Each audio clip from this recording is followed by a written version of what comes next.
Assalamualaikum warahmatullahi wabarakatuh. Saya ucapkan selamat pagi kepada Bapak Ibu sekalian dan salam sejahtera bagi kita semua. Semoga kita selalu dalam kondisi sehat di masa pandemi ini. Sebelumnya izinkan saya memperkenalkan diri terlebih dahulu. Perkenalkan, nama saya Dian Rahmawati dengan NIM P137423221013. Saya merupakan mahasiswi Prodi D4 Kesehatan Lingkungan Politeknik Kesehatan Kemenkes Semarang.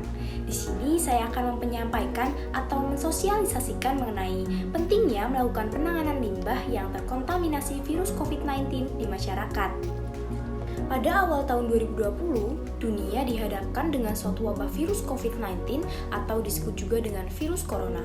Sejak akhir tahun 2019 hingga saat ini, angka kejadiannya terus mengalami kenaikan yang sangat pesat sehingga penyebaran infeksi virus ini sangat cepat ke seluruh bagian dunia termasuk negara Indonesia.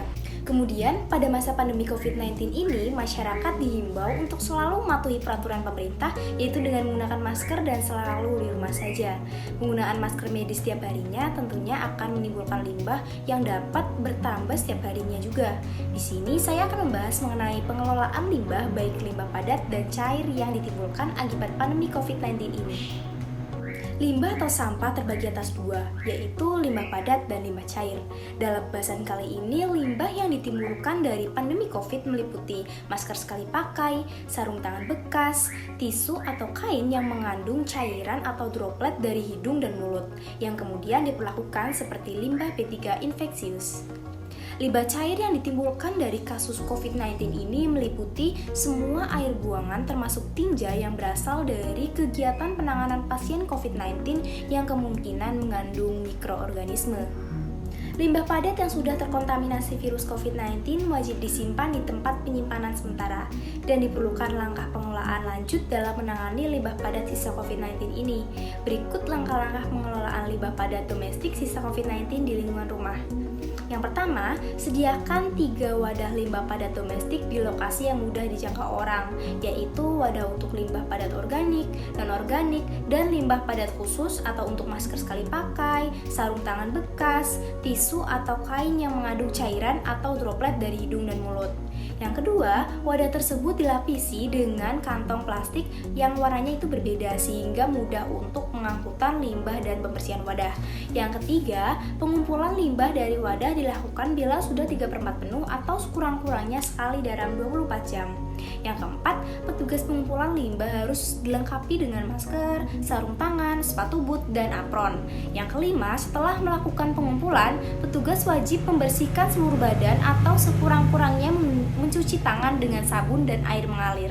Selain itu, limbah yang diperoleh dari hasil isolasi mandiri tidak hanya dari limbah padat saja. Terdapat limbah cair yang ditimbulkan akibat proses isolasi mandiri di rumah masing-masing.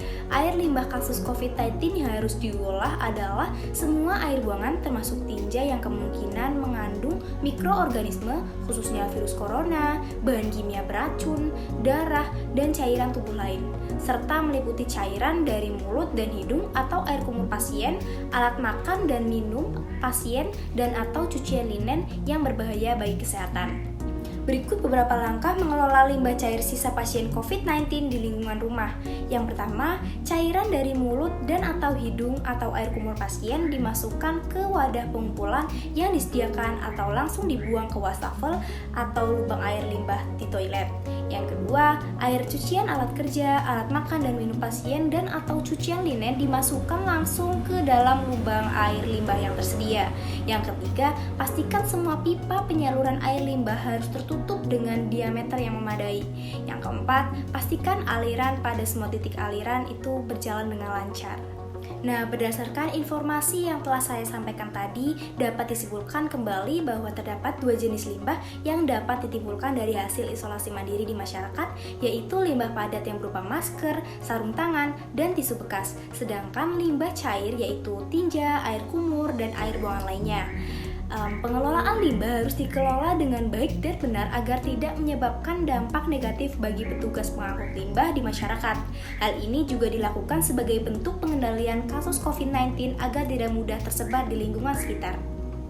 Yuk kita tetap di rumah saja, tetap patuhi protokol kesehatan, dan selalu mematuhi peraturan pemerintah guna mencegah dan mengendalikan kasus COVID-19 di Indonesia, serta menjaga lingkungan sekitar kita agar selalu tetap terjaga.